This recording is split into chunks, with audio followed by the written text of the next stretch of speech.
بسم اللہ الرحمن الرحیم۔ آج ہم ددر کے بارے میں بات کریں گے۔ اس کو رنگز وارمز ہی کہتے ہیں۔ رنگز اس لیے کہتے ہیں کہ یہ دائروں کی صورت کے اندر جلد کے اوپر جو ہے وہ دائرے بن جاتے ہیں۔ پہلے یہ سرخ رنگ کے ہوتے ہیں، پھر جو ہے پھنسیاں نکل جاتی ہیں چھوٹی چھوٹی۔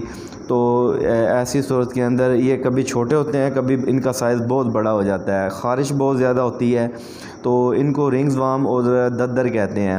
تو اس کے مختلف اسباب ہوتے ہیں۔ بد ہضمی کی صورت میں ہو سکتی ہے، یا ایسی غذا جو زیادہ دیر ہاضم ہو، ایسی صورت کے اندر، یا بلغم جو ہے وہ اگر رک جائے اور وہ متعفن ہونا شروع ہو جائے، یا تیزابیت ایسیڈک جو غذا زیادہ استعمال کی جائے، جیسے فاسٹ فوڈ وغیرہ، شاورما، پیزا، برگر، اسی طرح کھٹی تمام چیزیں، ان چیزوں کا زیادہ استعمال کیا جائے، ایسی صورت کے اندر یہ نکل جاتے ہیں۔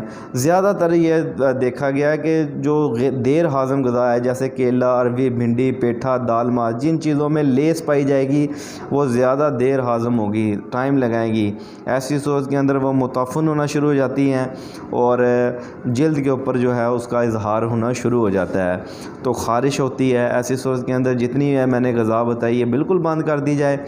جو خون کا اپنا مزاج ہے گرم تر، یہ غذا شروع کی جائے، جیسے میتھی، اسی طرح دیسی مرغی، بکرے کا گوشت، کدو، ٹینڈے، گاجر، مولی وغیرہ بھی استعمال ہو سکتے ہیں، کیونکہ یہ ایک ایسیڈک اور تیزابیت اور خشکی والا مسئلہ ہے۔ خشکی ہمیشہ قانون فطرت کے مطابق گرمی سے ختم ہوتی ہے، یہ آپ نیچر میں بھی دیکھ سکتے ہیں۔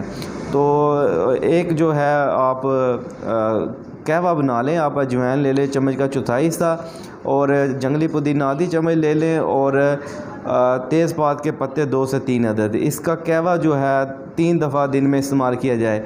اور ایک جو ہے سفوف بنا لیں۔ اجوائن آپ نے لینی ہے چمچ کا 4 تولے، جنگلی پودینہ لے لیں 2 تولے، اور گندھک آملہ سار بھی 2 تولے۔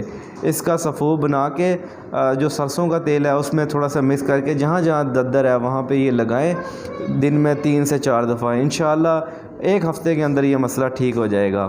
آرام نہ آنے کی صورت میں اپنے قریبی مولی سے آپ رابطہ کریں، لیکن کھانے پینے کے اندر اصول علاج کو کبھی نہ بھولیں۔